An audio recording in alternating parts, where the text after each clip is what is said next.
Hey everyone, this is John with Modlite, and tonight we're going to be talking about ergonomics and rifle accessories.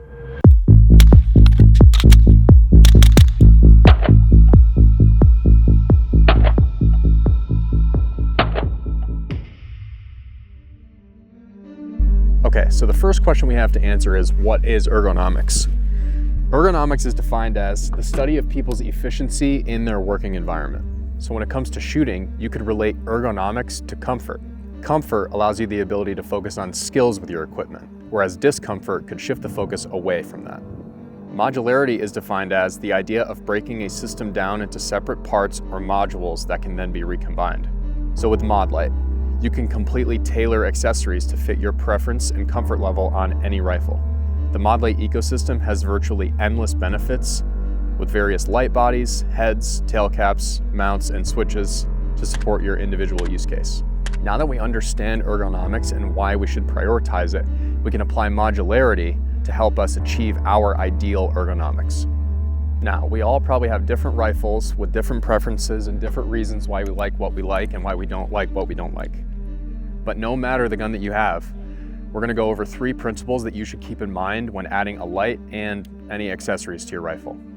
Principle number 1 is going to be support hand placement. First, we want to determine our ideal support hand placement. This is going to change from gun to gun, different calibers, different hand guards. You're going to want to place accessories to support that hand placement. When you're adding a light to your rifle, you have to be able to activate that light. So consider if your light placement affects or changes your support hand grip. Principle 2 is going to be light placement. You want to make sure you're putting your light in a place that is functional for you. Understand that different users have different priorities. Some people might prioritize pushing the light forward to reduce suppressor shadow. Other people might prioritize getting their light close and tight to a laser and handguard to reduce snag hazards.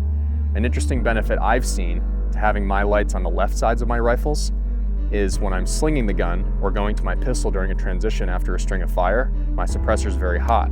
Having a light on the left side of the gun actually allows me to have a buffer between my leg or my body with the hot suppressor. Is that a reason to put the light on the left or right of your rifle? Maybe not, but it's something to consider. Principle number 3 is going to be activation method placement. Whether you're using a tail cap or a remote switch to activate the light, you want to make sure that it's both easy to reach and easy to use. So say you mostly shoot with your thumb over the top of the handguard. You might want to consider placing your light or your activation method on top of the handguard as well, so it's easy to reach and easy to use. For example, on this Honey Badger, I have a PDW 350 with a tail cap and then a remote switch for my laser right next to each other, right where my thumb would normally be with my normal grip on this gun. So whether I'm shooting during the day or I'm using my accessories at night, I can easily reach both activation methods no problem. You can use a tail cap, a remote switch, or both. It's totally up to you. Both work very well.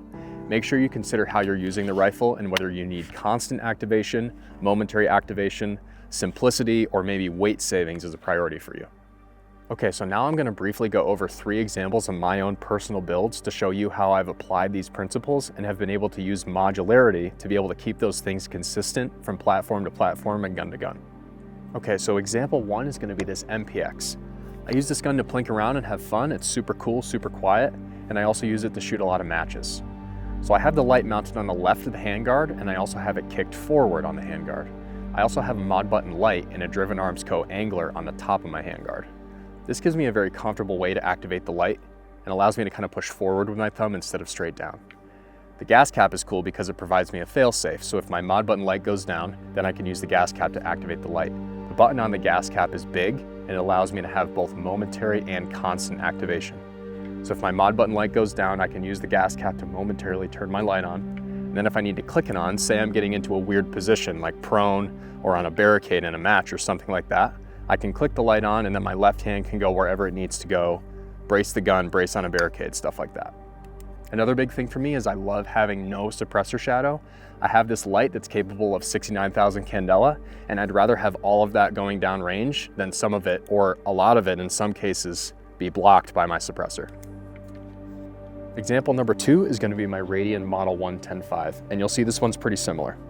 So I actually have a hog on this rifle, and you might wonder, why do I have such a big light on a small gun? Well, the reason is because output. Number 1, I get 169,000 candela, and number 2, I have a 21700 battery in this light. I do a ton of night shooting, and I love taking advantage of the battery life, especially when it's cold. I love being able to reach out to distance on any target. I shoot a lot of matches, and sometimes targets are out to 150 or 200 at night, and it's awesome to be able to see them with the hog. You'll also see I have redundant switching again, so I have a mod button light and an angler, and then a gas cap. Same idea. The light is moved forward so that I have no suppressor shadow, and then I have the mod button light on top of the handguard. Again, if I need to, I can constantly activate the light. If I'm going prone or something and I can't reach my mod button light, then I get to constant activate with the gas cap. Okay, so example number 3 is gonna be my 16-inch Radian Model 1. You'll see I have a hog on this rifle as well. So the reason I have a hog is because it allows me to take advantage of 5.56 out to 600 yards, whether the sun is up or down, through this optic. It's actually incredible. The output on this light is crazy. In terms of switching on this rifle, you see I'm using an Axon SL, which allows me both momentary and constant activation of the light. The reason it's mounted so far back is because I'm typically going to be using this gun in a position other than standing.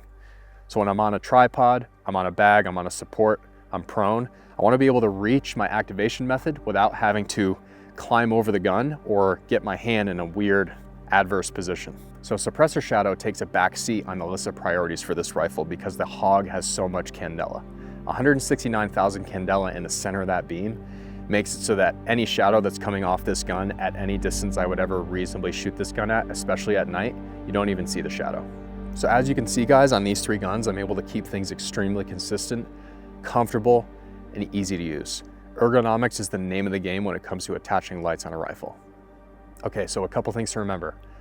Make sure that you're placing your light in a way that makes sense and is comfortable.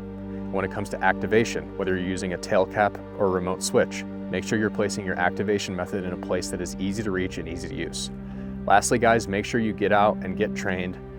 Go experiment with things, get out in the dark, put your lights on your rifles in different ways and try things out. You also don't even need to go out to a range or outside. You can do these things dry fire. It doesn't even have to be dark out. Make sure that you know how your equipment is going to work and make sure that you tailor it to work best for you. All right, everyone, thank you so much for watching, and I'll see you in the next video.